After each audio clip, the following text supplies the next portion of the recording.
Bonjour à tous et à toutes, je suis très ravie de vous revoir dans cette émission Action Emploi. Notre sujet du jour est donc comment rédiger un CV. La rédaction d'un CV est souvent casse-tête pour certains candidats. Vous ne pouvez pas y échapper cependant. Qu'est-ce qu'un CV?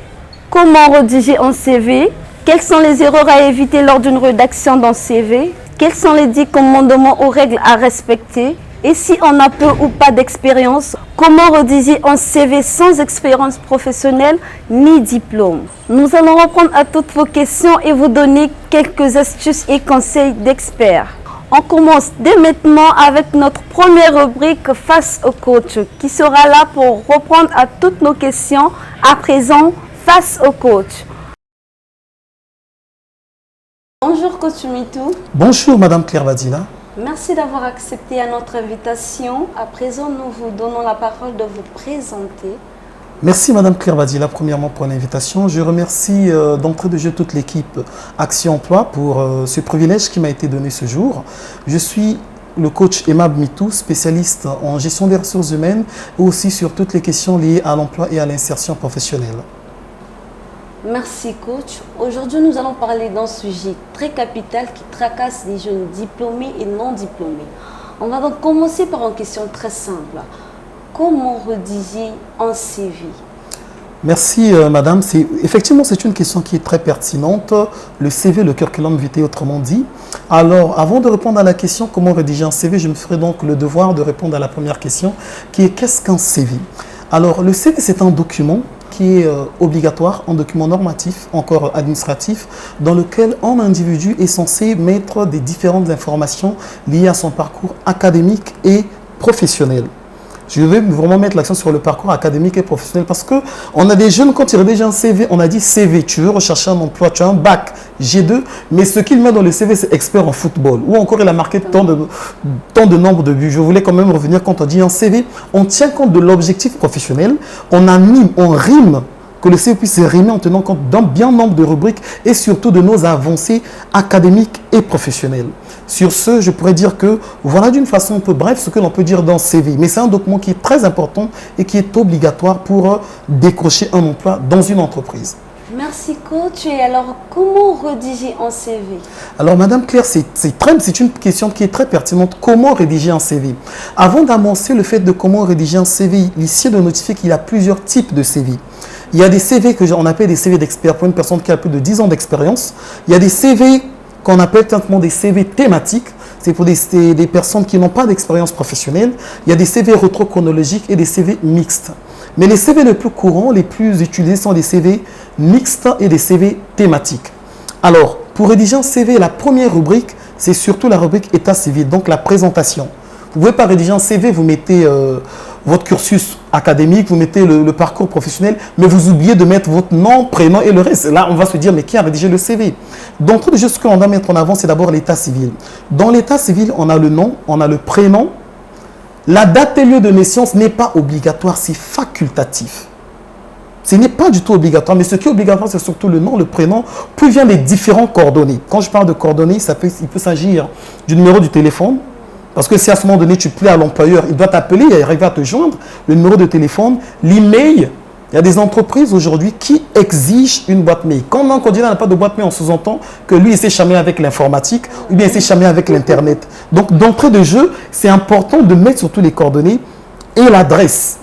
Parce qu'il y a quand un candidat ne met pas l'adresse, on peut sous-entendre qu'il a un problème avec la justice ou bien avec l'État, on ne sait pas. Mais c'est important de mettre en avant ces différents coordonnées, non prenant les différents coordonnées. Nous sommes d'abord sur l'état civil. Après l'état civil, on a 4 autres rubriques qui sont très, très, très importantes. Parmi les rubriques, nous allons citer l'objectif, ce que bon nombre de personnes négligent. On a l'objectif, pourquoi vous voulez postuler, pourquoi vous avez postulé dans une telle entreprise. Et l'objectif nous permet de faire un résumé de la vision que l'on a, de sa propre vision que l'on a d'une façon professionnelle. Puis nous avons le cursus académique, l'expérience professionnelle, et après nous avons les autres informations. Donc les autres informations, nous englobons l'expérience extra-professionnelle qui est très importante. Ici de notifier de nos jours qu'il est difficile pour qu'une personne puisse tenir jusqu'à 25 ans sans pourtant avoir de l'expérience extra-professionnelle. on est adhérent dans une mutuelle dans notre côté. Je pense que même vous êtes dans une mutuelle ou bien encore dans une association. C'est une expérience qui n'est pas du tout négligeable. Donc, dans les autres informations, nous avons l'expérience extra-professionnelle qui vient donner un coup de pouce sur notre expérience professionnelle ou encore qui vient donner un coup de pouce sur la valorisation de notre CV. Nous avons la mobilité qui est importante de mettre en avant. Ça peut être une mobilité immédiate. La mobilité, c'est dire tout simplement à l'employeur que voici mon CV, je suis disponible dans un mois. Ça veut dire que j'ai un préavis à respecter. Ou bien je suis disponible immédiatement. S'il a besoin de moi, à ce moment donné, dès qu'il m'appelle, moi je suis là pour lui et je peux travailler. On a, en sus de la mobilité, nous pouvons aussi mettre la disponibilité. Dans la mobilité, il faut aussi notifier qu'il y a de ces personnes, je vais vous raconter une histoire, à un moment donné, j'ai passé des entretiens à des candidats et le poste était basé à Ifondo. Donc il fallait effectuer des entretiens au niveau de Brazzaville. On a déniché 3 perles rares. Je parle de perles rares, c'était des talents. Entretien, on a fait les entretiens, arrivé au niveau de la masse salariale, donc du salaire, ils ont exigé des salaires qui rentraient dans la fourchette prévue, requise. Mais après, quand on leur a donné le milieu ou encore le lieu d'exercice, ils ont systématiquement décliné l'offre. Parce qu'ils ont dit que non, j'ai grandi à Brazzaville, je ne me vois pas aller travailler à Ifondo. Alors que dans le CV, quand vous mettez déjà la mobilité, vous dites mobilité nationale ou internationale. On peut m'appeler aller travailler au Cameroun, je suis partant. On peut me dire va travailler au Tchad, je suis partant. Mais en Ukraine, actuellement, on ne peut pas dire à une personne d'aller travailler en Ukraine. Ce n'est pas du tout possible vu la conjoncture. Donc, dans les autres informations, nous avons tous ces différents éléments à mettre. Si vous êtes trilingue, ça se revient dans les autres informations. Si vous êtes bilingue ou encore la disponibilité. Et enfin, les hobbies. Les hobbies, encore les loisirs. Les loisirs ne se mettent pas pour le plaisir de se mettre. Quand on met loisirs, les loisirs impactent l'attitude ou encore le comportement de la personne. Alors, je vais m'expliquer. Pour commencer, Madame Claire, quel est votre passe-temps préféré? Mon passe-temps préféré est... j'aime bien écouter la musique, c'est ça mon passe-temps. Alors, aimer la musique, c'est très important. Et quand vous le mettez dans votre CV, psychologiquement, on déduit qu'une personne qui aime la musique, c'est une personne qui a un certain degré de créativité. Une personne qui sait comment prendre des initiatives. Donc, quand je mets musique dans hobby, le recruteur ou encore l'expert qui est derrière, qui reçoit votre CV, qui l'analyse en voyant musique, une personne qui écoute de la musique, c'est une personne déjà qui a de l'esprit d'écoute. Il y a de l'esprit d'écoute. On a une personne qui est plein d'initiatives, qui peut prendre des initiatives, avoir de l'esprit de créativité. Donc, les hobbies, on ne les met pas simplement pour faire joli, dire que moi je vais écouter la musique. C'est comme dernièrement aussi, j'ai fait un entretien, un expert comptable dont je tais le nom, qui dans son CV avait écrit qu'il avait comme passe-temps préféré la lecture. Dans la question était basique, Madame Claircy. J'ai tout simplement demandé quel est votre dernier livre. Elle me dit, le dernier livre que j'ai lu, c'est la Bible. J'ai dit, mais quand même, à ce moment donné, on ne sait pas. Parce que celui qui est passionné de lecture ne va pas seulement te donner le titre de l'ouvrage, il peut même te donner l'auteur et même la maison d'édition. Parce qu'on est passionné de la chose. Et dans les hobbies, il est donc important de mettre en avant ce qui rime avec notre personnalité. Mettre en avant ce que l'on fait réellement. Parce qu'en le mettant en avant ce que l'on fait réellement, on se livre d'une façon positive. On dit déjà au futur recruteur, voilà qui je suis.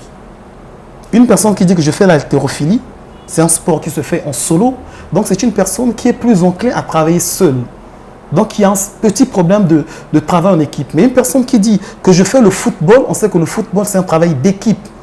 Donc quand je recherche un candidat, quand il y a un profil de poste, par rapport au profil de poste, on voit l'adéquation entre le profil du poste et le profil du candidat. Mais le profil du candidat, l'élément qui nous permet de mettre en avant, d'avoir une exquise ou encore une idée du profil du candidat, c'est le CV. Raison pour laquelle je dis souvent à certaines personnes, tu peux oublier ton acte de naissance, tu peux oublier ton extrait, mais n'oublie jamais ton CV. Parce que c'est le CV qui va déterminer la suite de ta vie. L'acte de naissance était là pour le départ. Ok, il n'y a pas de souci. Si je le perds, je peux repartir à la mairie. Je peux aller au parquet et refaire d'autres actes. Il n'y a pas de souci. Mais le CV, c'est la base même. Et après, rédiger un bon CV, c'est quelque chose, mais je pense aussi qu'il faut savoir défendre le CV. Cela, je pense, fera l'objet peut-être d'une autre partie. Je vous remercie, Madame Claire. Alors, merci coach. On retient donc pour rédiger un CV, 5 éléments que l'on doit respecter, mais autres que l'état civil, effectivement, l'objectif, le cursus scolaire, effectivement, l'expérience professionnelle et surtout la rubrique autre information, ce qui est très très très important. Merci beaucoup.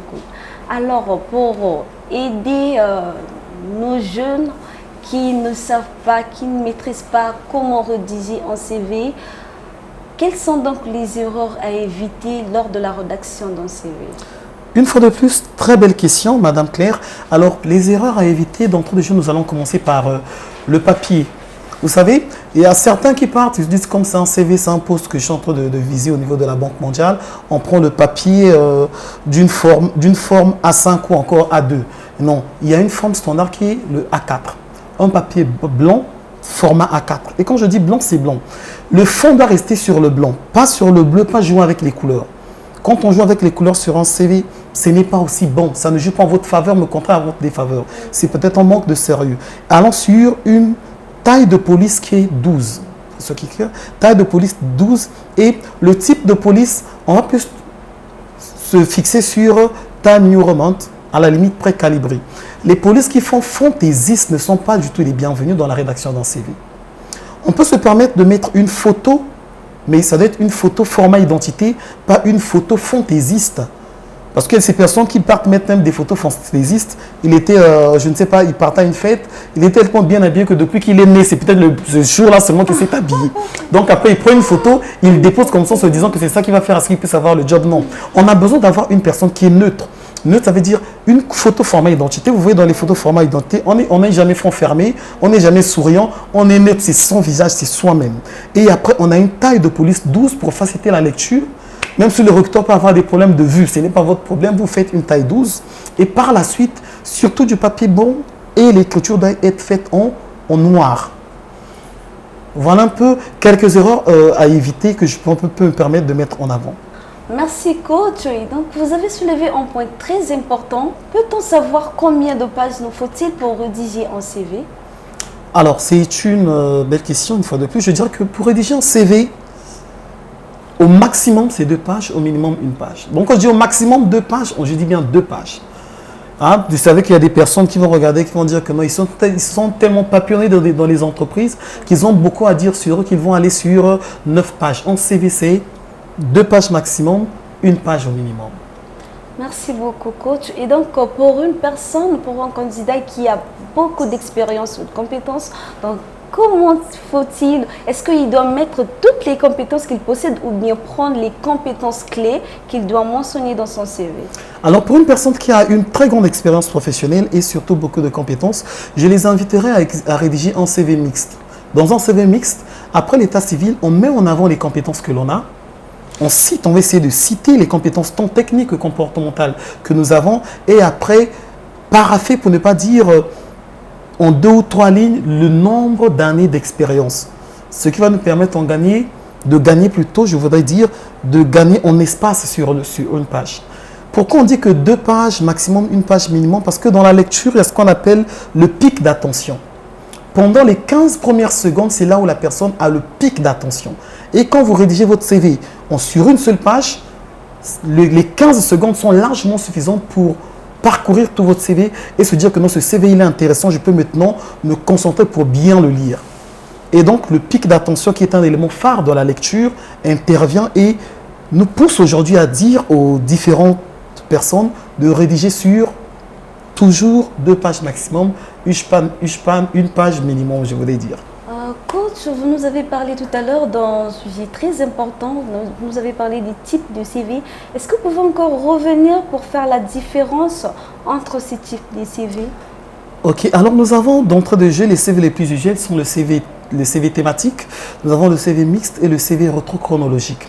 Alors dans un CV thématique, ce que l'on met en avant, on met en avant surtout les compétences que nous avons eu à acquérir lors de notre cursus académique. Parce que c'est le CV qui est recommandé pour les jeunes ou encore les nouveaux licenciés, les nouveaux diplômés qui n'ont pas d'expérience professionnelle. Ils mettent en avant plus les compétences qu'ils ont eu à acquérir lors de leur cursus académique ou universitaire pour permettre à ce que le recruteur puisse connaître la matière qui s'y trouve déjà. On a le nom, le prénom, mais lui connaître que non, ce dernier n'a peut-être pas d'expérience professionnelle, mais il a eu à acquérir déjà telle compétence que ce soit en informatique, en biologie, en chimie, tout est mentionné. Dans un CV rétrochronologique, c'est un CV que l'on met souvent en avant quand il s'agit d'une personne avec plus de 5 ans d'expérience, parce que dans un CV rétrochronologique, comme le nom le dit, on met nos expériences professionnelles en avant. On a le nom de l'entreprise, les dates à laquelle vous êtes passé dans cette entreprise, puis quelques missions que vous avez effectuées. On met l'accent sur les missions les plus pertinentes, pas toutes les missions, parce qu'on sait très bien que un poste dans une entreprise est égal à une fiche de poste, et une fiche de poste, c'est une page. Donc, si je fais 5 entreprises, c'est 5 fiches de poste, ça peut me ramener un CV de 5 pages. Donc, il faut donc trouver le bon moyen pour mettre en avant les éléments qui sont clés. Et enfin, pour clore, nous avons le CV mixte. Eh bien, on dit bien mixte, donc il faut mixer entre un CV thématique et un CV rétrochronologique. On a un volet où on va parler de mettre en avant nos compétences, et on a un volet où on va mettre en avant nos expériences professionnelles en allant de la plus ancienne à la plus récente. Voilà un peu ce qu'on peut dire des différents types de CV. Mais le choix du CV dépend premièrement de votre expérience professionnelle, de la vision que vous voulez donner ou encore de l'impulsion que vous voulez donner à votre carrière. Merci coach. Et donc pour mettre au clair tout ce que vous venez de nous dire tout à l'heure, pouvez-vous nous dire donc quels sont les 10 commandements ou règles à respecter lors de la rédaction d'un CV? Merci Madame Claire, je dirais, vous voyez dans la Bible on dit les 10 commandements de Dieu, mais faire de 10 commandements ça ne s'arrête pas seulement dans la Bible, ça va même dans le CV, on a 10 commandements, parce que tu ne respectes pas, tu vas t'étonner que ton CV là tu as envoyé ça dans 100 000 entreprises mais jamais on t'a appelé. Parce que dès qu'on voit ton CV, même le chef de l'entreprise, quand il arrive, il voit ton CV, il prend ses bagages, il rentre chez lui à la maison. Parce que tu n'as pas respecté les règles. Alors, la première règle, nous allons déballer certaines règles aujourd'hui. La première règle, c'est toujours d'abord le respect de la forme. Quand on part dans tout ce qui est superflu, on va jouer avec les couleurs comme si on était en train de faire dessin animé ou encore papier peint sur un CV. Là, ça ne marche pas. On a des couleurs qui sont des couleurs standards. Une police standard, un type de papier à respecter. La propriété que nous donnons à notre CV. Quand je parle de la propriété, nous avons des fois des CV qui viennent, qui sont froissés, qui sont dans tous les sens.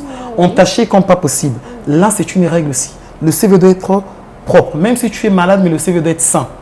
Parce qu'on va sous-entendre que la personne qui vient travailler chez nous, c'est une personne qui est de bonne mœurs, qui est propre, qui est tout ce qu'il faut, pour ne pas dire, qui regorge en lui tout ce qui est positif. Dans la rédaction du jour du CV, l'une des règles qui est très importante, c'est de savoir se vendre. Et quand je parle de savoir se vendre, on met en avant, savoir mettre en avant ses compétences. Pour mettre en avant ses compétences, il est très important de les cerner.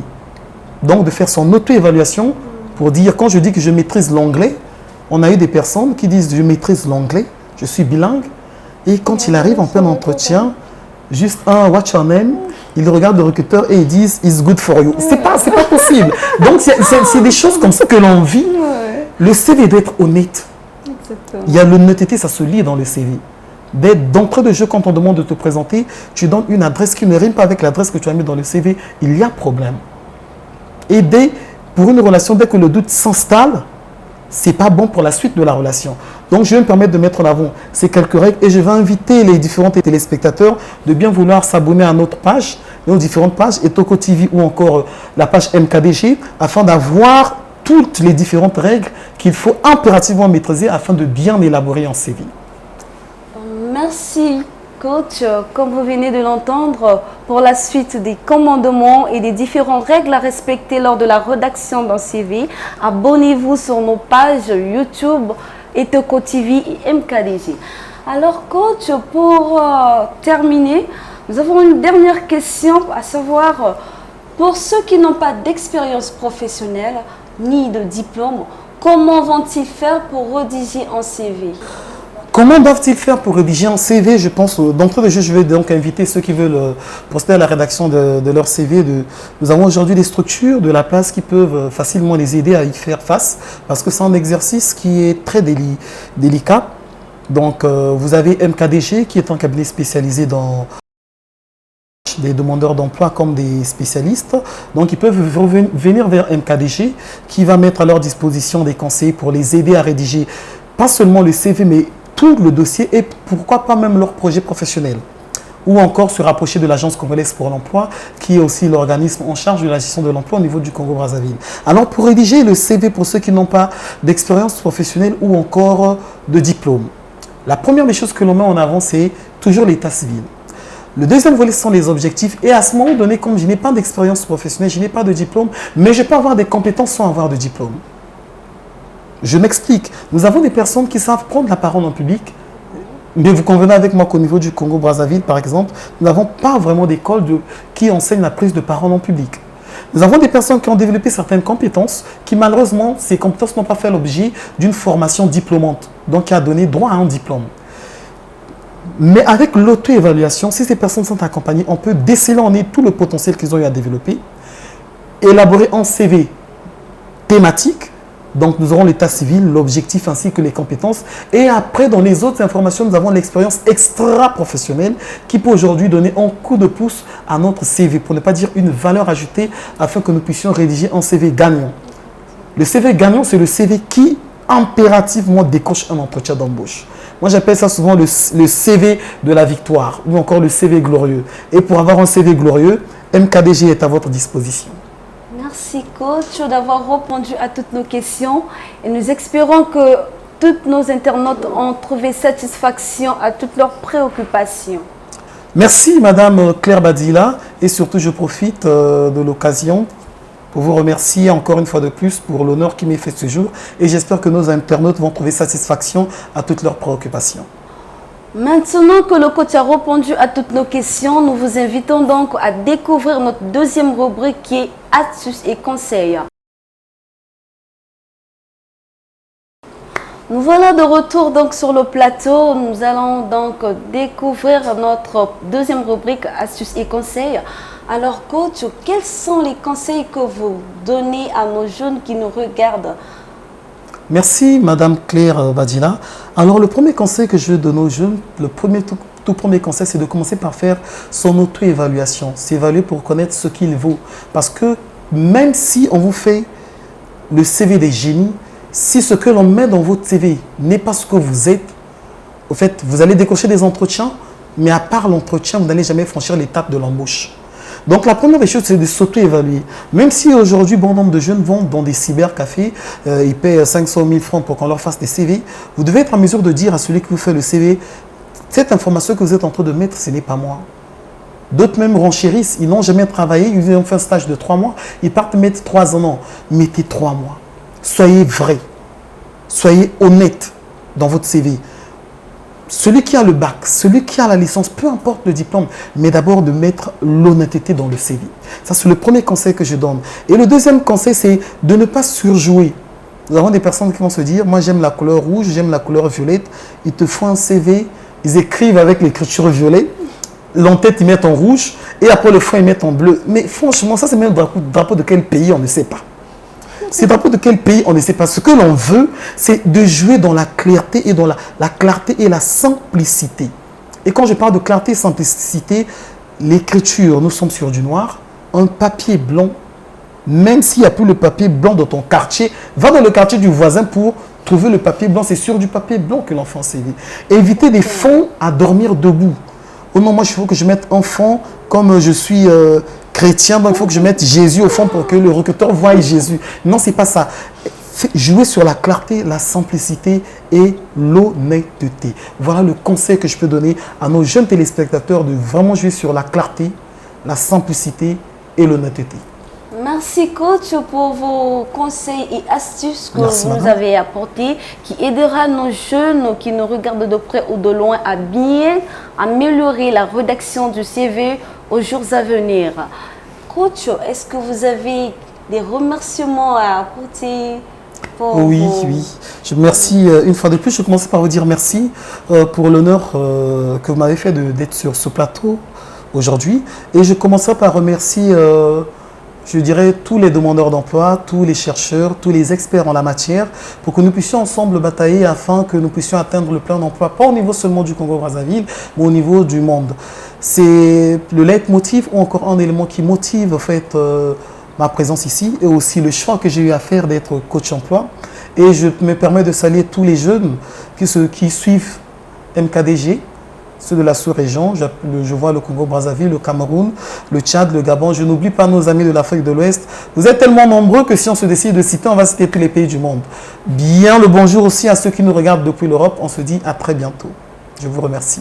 Merci coach. Et quant à moi, je tiens aussi à remercier toute l'équipe d'Action Emploi qui s'est rendue disponible lors de cette émission et aussi aux jeunes qui nous regardent de près ou de loin, qui ont aussi bénéficié à toutes ces astuces et conseils que nous avons apportés.